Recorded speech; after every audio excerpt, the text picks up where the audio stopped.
Son las 8:34, hemos invitado a dos congresistas a los estudios del PP, el señor Miguel Torres, que ha sido presidente de la Comisión de Constitución, y el señor Edmundo Águila de Acción Popular. El señor Torres, preciso, y de Frente Popular. El tema que queremos analizar es una ley que se aprobó durante la legislatura pasada que impone ciertas restricciones a los congresistas que dejen sus bancadas, las bancadas en las que han resultado elegidos.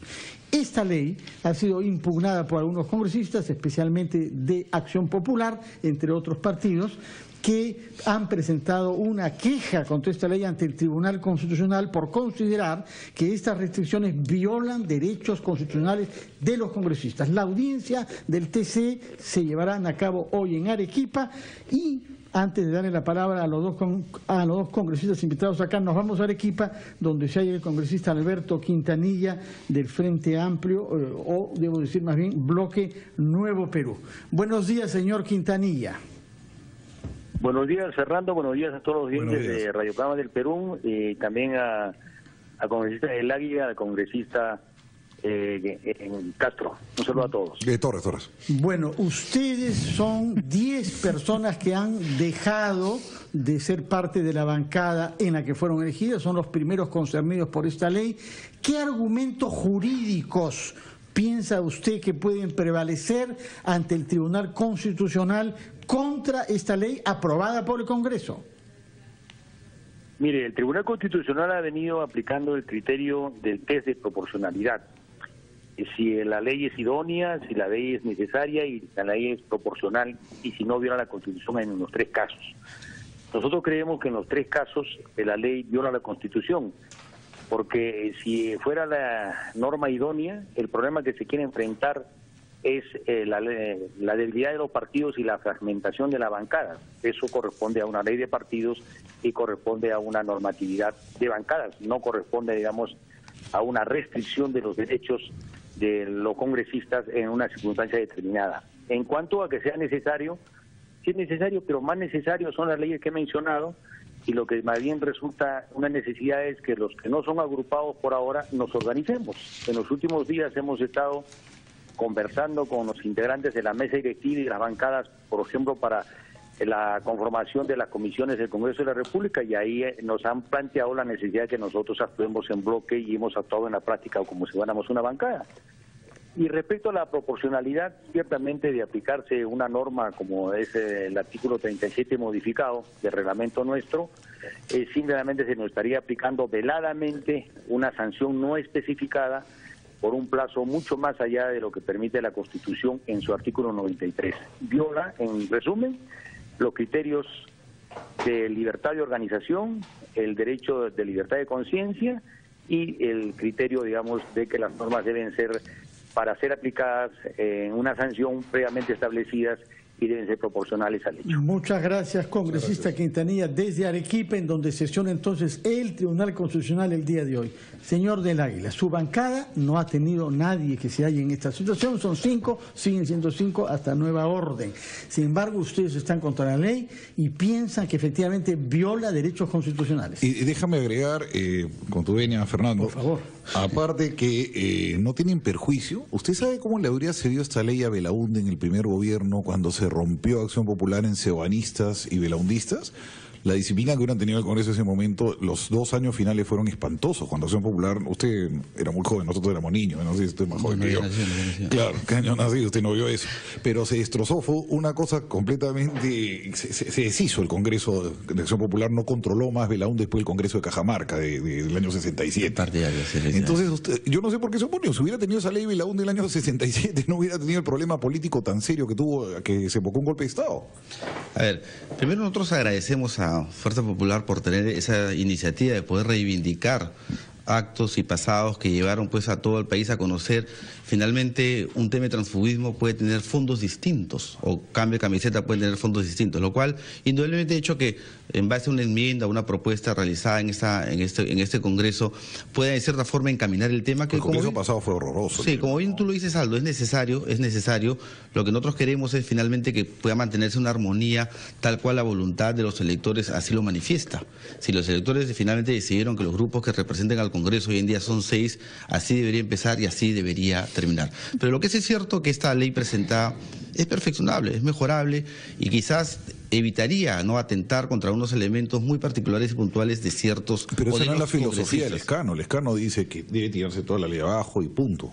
Bueno, indudablemente que hay matices y hay opiniones distintas, ¿no? Yo estoy opinando por Edmundo del Águila, el señor Lescano tiene otra opinión. O sea, no es una opinión partidaria. Sin embargo, parece no ser lo mismo que una persona discrepe con su partido, vaya en contra de todo lo que su partido señala. Pienso un poco en la señora, en la ex procuradora...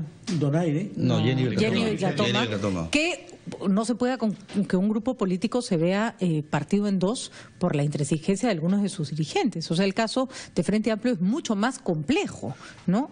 No se trata de un pleito o de una discusión entre uno y el grupo, se trata de alguien que quiere imponerse sobre el grupo, ¿no? Yo creo que se trata de un escaño o un paso más atrás, se trata de que finalmente ellos no entraron como un partido político, y fue una aglomeración, un conjunto de buenas voluntades que se congregaron alrededor de una candidatura. Sí, pero sí han entrado un montón de grupos y se han mantenido juntos, ¿no? Porque no había intransigencia, ¿no? Finalmente lo que pasó con los maestros. Finalmente, la izquierda siempre se pelean entre efectivamente, ellos. Finalmente lo que representa la izquierda en toda la historia desde que es conocida acá en el país. Pero fíjese... Pero hace años que también los partidos de derecha van juntos, ¿ah?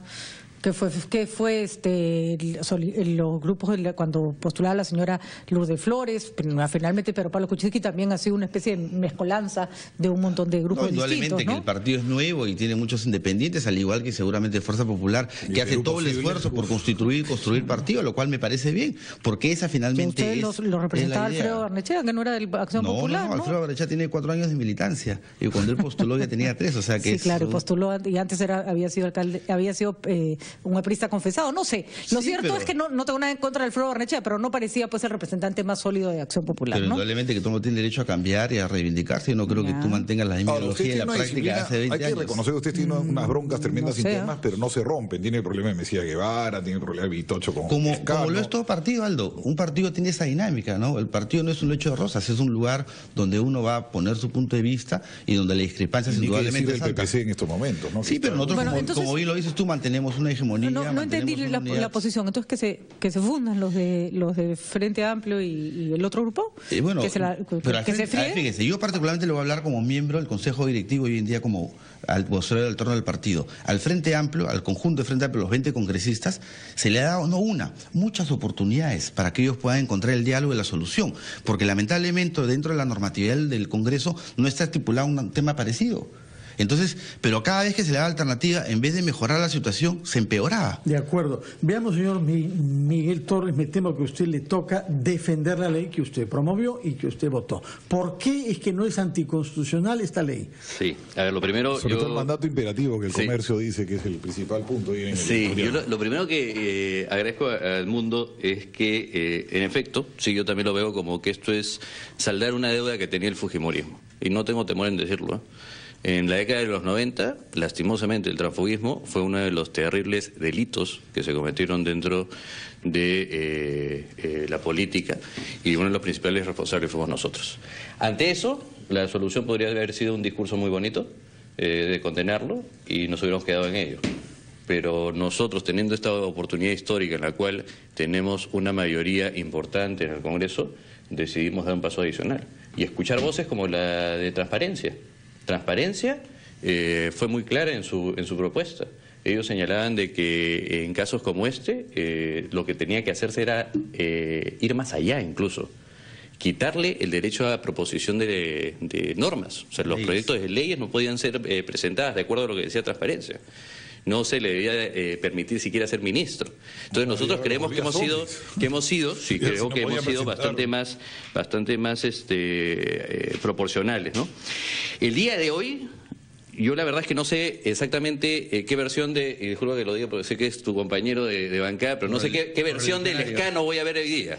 Y lo digo de esta manera clara, porque tengo una versión del congresista Lescano, semanas antes de las elecciones, donde, lo cito, la forma de acabar con el transfugismo, dice, es que el señor se quede en la bancada, que haga la pelea interna pero no crear nuevos bloques parlamentarios ni permitir que se vayan a otros. ¿Cuándo lo dijo? Eso lo dijo semanas antes de las elecciones, O sea, de estas elecciones. Esto es Vidaurre contra Vidaurre. Exacto, es el Lescano 1, ¿sí? Lescano 1 semanas antes diciéndole a la población de que teníamos que luchar contra el transfugismo y que ellos iban a hacerlo. Lescano 2, perdón, después de la pausa, señor Miguel. Ok.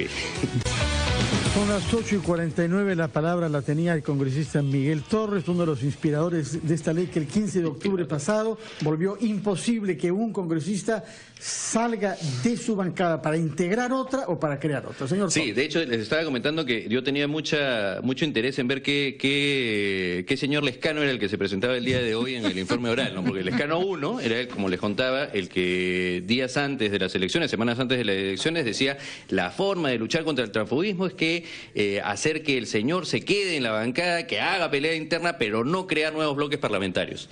Y luego tengo al Lescano 2. El Lescano 2 es que luego ya elegido, por supuesto, un poquito más cómodo dentro del Congreso, dijo, ¿sabes qué? El congresista tiene que tener libertad y parecería, yo sé que no es una voluntad de Acción Popular, estoy seguro, pero sí parecería de parte del congresista Lescano un interés de fragmentar la voz del Congreso y además de salir de pesca, ¿no? Como diciendo, voy a ver a quién puedo atrapar y quién puedo jalar a mis filas. Evidentemente, para nosotros... cada uno de los casos, Patricia, son particulares. Eso me queda claro. Sin embargo, lo que tenemos que ser muy precisos es de que acá lo que se presenta, como siempre, es se debe presentar una ponderación de derechos. ¿Sí? Yo escucho, y claro, el primer derecho que ellos hablan es el derecho a la libertad individual. Sí, es cierto, pero los derechos no son absolutos y lo que nosotros tenemos que entender es que tenemos que hacer esa ponderación y es lo que va a tener que hacer el Tribunal Constitucional y es lo que nosotros hicimos en la Comisión de Constitución y dijimos, oye, sí, por un lado tenemos libertades individuales y por el otro lado tenemos intereses colectivos, como son, por ejemplo, el principio de representación proporcional o el tema de la organización del Congreso o lo que merece la población de ver en su Congreso. Y creo que es un terrible error lo que dice el congresista Quintanilla de precisar que esto es una sanción. O sea, según el congresista Quintanilla, la norma está sancionando a quienes se separan de sus grupos. Que yo sepa, no han perdido su derecho a presentar un proyecto de ley, no han presentado su voz en todas las comisiones que deseen participar, voz y voto dentro de la comisión que sean titulares, voz y voto dentro del Pleno, su capacidad de fiscalización, su capacidad de representación, que es lo que han perdido. Pero no pueden ser miembros de la Junta Directiva ni presidir comisiones parlamentarias. Pero eso no es un derecho constitucional del congresista, eso es una organización en el Congreso. Es como decir, ¿es un tema interno administrativo? Es un tema administrativo de organización, es como decir, todos creo que tenemos el derecho de, si deseamos, manejar. ¿Sí? Sí. Yo salgo ahorita y manejo el carro. Perfecto, pero para manejar necesito una licencia de conducir. O sea, son reglas mínimas. Señor del Águila, ¿queda usted convencido por las explicaciones del constitucionalista Miguel Torres? ¿Saca brevete o no? Sin ser constitucionalista. No, primero el tema del Lescano. El Lescano es su corto periodo y todos los hechos en Acción Popular. O sea, más que probablemente palabras y citas de años pasados y actuales, creo yo que la experiencia y los hechos lo reafirman a él como un congresista consecuente y de bancada y de partido. O sea, él yo creo que va a tener al menos, creo yo, los antecedentes y la experiencia para poder hablar con la autoridad. El nuevo Roger Cáceres Velázquez, porque estuvo 30 y tantos años en el Congreso. No, y hay muchos congresistas que han estado muchos años, y actualmente hay muchos que también llevan más de, o casi esa cantidad. No voy a decir nada en particular, pero el tiempo en el Congreso no garantiza que uno sea un buen congresista. A veces más bien reafirma los errores, los vuelve más empoderados en su Probablemente sea un tema, claro, una opinión personal, pero si el electorado lo escoge, quiere ser porque algunas virtudes hay. Pero yo me refería puntualmente al tema de su afiliación y su afinidad política. Ahora, Edmundo, perdóname que te interrumpa, y yo entiendo que defiendas a tu compañera de bancada, pero ojo que las precisiones estas del Lescano 1, el Lescano 2, son cuestiones de semanas. O sea, no es que tenga un Lescano de que hace 3 parlamentos pensó de una manera y que la experiencia le ha llevado a pensar de que estaba en una equivocación. No, es una cuestión de semanas, y es una cuestión que en lo personal, sí, yo valoro muchísimo la experiencia de los congresistas que han sido reelectos, pero que en lo personal me llamó la atención. ¿Pero esto lo hace por oportunismo, por flash, por cámaras? ¿Por qué A lo mí hace? me parece, o sea, que sí, porque no encuentro otra respuesta, no encuentro una justificación para el comportamiento, para que se dé este comportamiento. A ver, puede ser que, y alguien me lo decía, no, lo que pasa es que esta norma favorece el fujimorismo. Cuidado, yo no estoy tan seguro.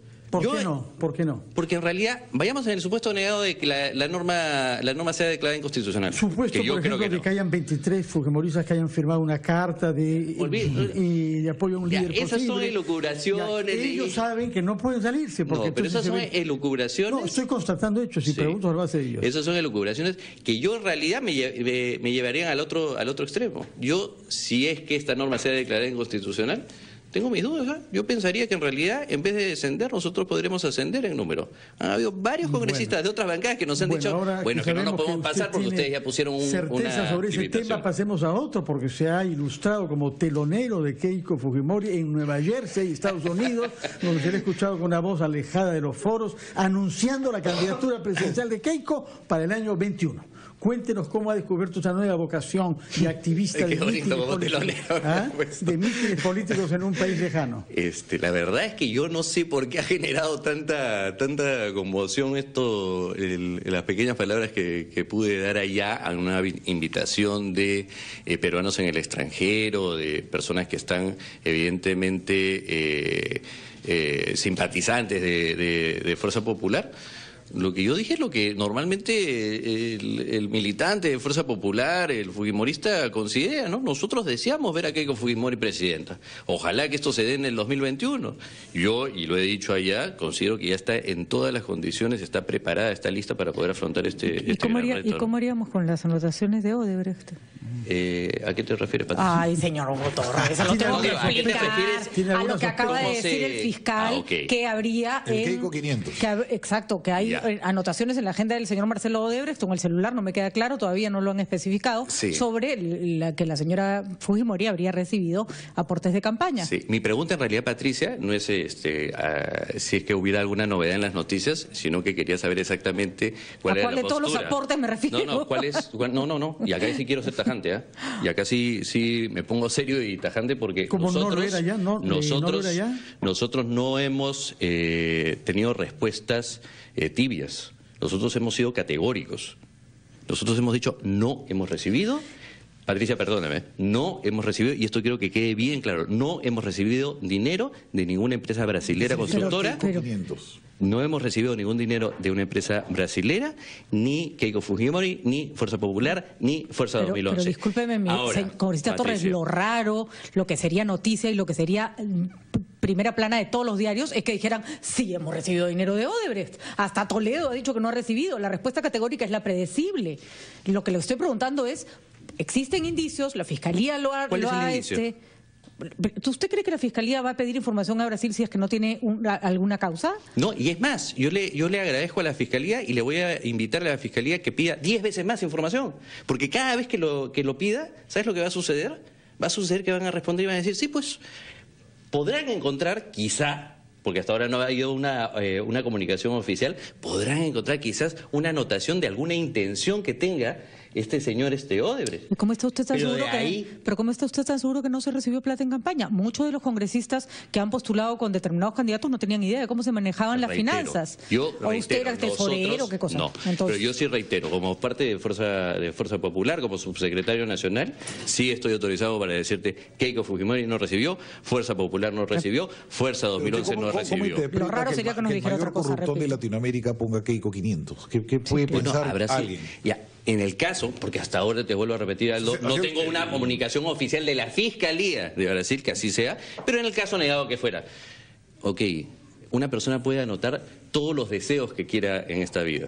Puede decir, yo le voy a entregar dinero a Aldo, a Patricia, a Fernando, a Edmundo. Sí, puede poner todo lo que quiera.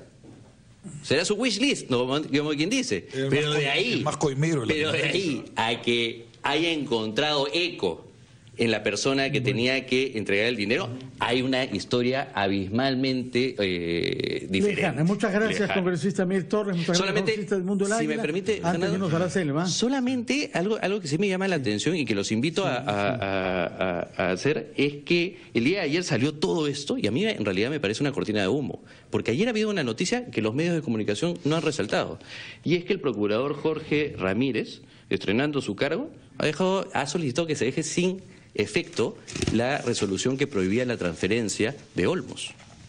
Justo. Chequeen las horas. No. Esto no es lo que solicitó la procuradora que la despidieron, ¿se acuerdan? ¿No? Ella solicitó que prohibieran y el Poder Judicial dijo sí, se prohíbe cualquier transparencia. Y ahora el procurador lo que ha dicho, solicito que se levante porque por favor Odebrecht tiene que transferir libremente sus... Bueno, muchas gracias por informarnos de eso y por responder sobre Keiko Fujimori y por defender la ley que usted promovió contra los tránsfugas eventuales. Gracias por su presencia.